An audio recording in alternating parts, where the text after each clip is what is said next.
All right, today we're going to dig into something called the Alder-Dickson Agreement. You hear that and it sounds, well, it sounds pretty important, right? Kind of official, maybe a little mysterious. But here's the thing.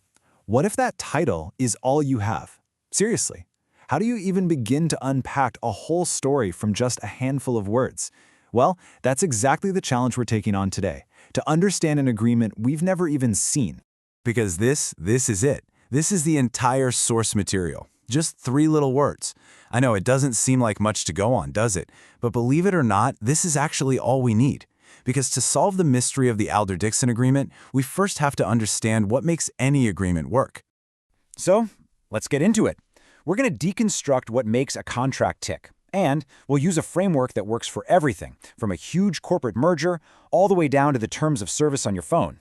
You see, pretty much every legally binding agreement is built on 4 key pillars. Think of them as the 4 essential ingredients. You've got the parties, the offer and acceptance, something called consideration, and of course, the terms and conditions. Let's break those down one by one. First up, the parties. This is simply the who, right? A contract has to spell out exactly which people or companies or groups are making this promise to each other. If you don't know who's involved, you don't really have an agreement at all. And boom, just like that, we've got our first clue.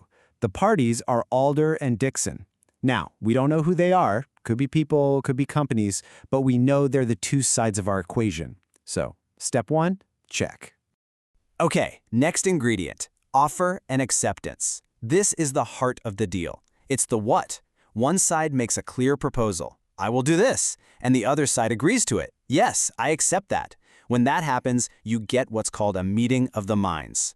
And this, right here, is the central mystery for us, isn't it? What was the actual promise? What did Alder offer to do, and what exactly did Dickson agree to? This is the engine of the whole contract, and for us, it's a total blank. All right, number 3, and this one is so important, consideration. This is the why. You see, a contract isn't a gift. It has to be a two-way street. Each side has to get something of value and give something of value. That exchange is what makes the whole thing legally real. And when we say value, it's not always about cold, hard cash. It could be goods, it could be a service, it could even be a promise to do something in the future. Or, and this is a cool one, it can even be a promise not to do something you have a right to do.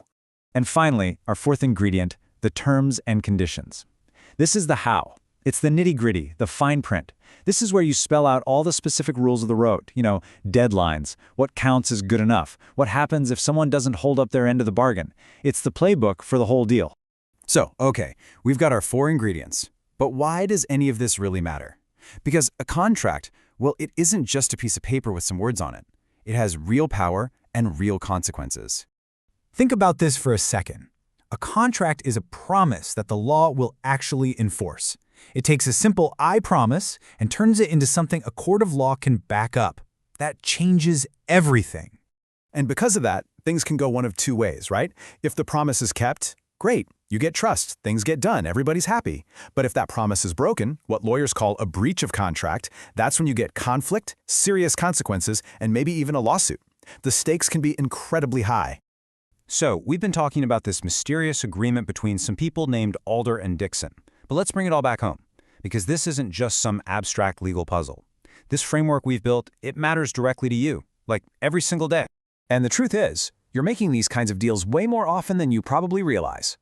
I mean, think about it. Every time you download an app and click "I agree" without reading, yep, that's a contract. When you take a new job, contract. Sign a lease for an apartment, a mobile phone plan, even just buying a ticket to a concert, all of those are you entering into a legally binding agreement. But here is the really cool part. By digging into the mystery of the Alder-Dickson agreement, we've basically found a universal key. You now have the fundamental tools to unlock and actually understand every single one of those agreements you face. So now you have this new toolkit. Before you sign or click or agree to anything, you can just ask yourself 4 simple questions. Who's involved here? What's the main promise? Why are we doing this? What's being exchanged? And how is it all supposed to work? What are the rules? That's it. That's your new lens for looking at these things. So no, we never did find out what Alder and Dickson actually agreed to. That mystery's still out there. But in the end, that was never really the point, was it? The real question is for you. The next time you see that wall of text before you click agree, or you get that new job offer, are you just going to see a bunch of words? Or Or are you going to see the parties, the offer, the consideration, and the terms? Will you know what to look for?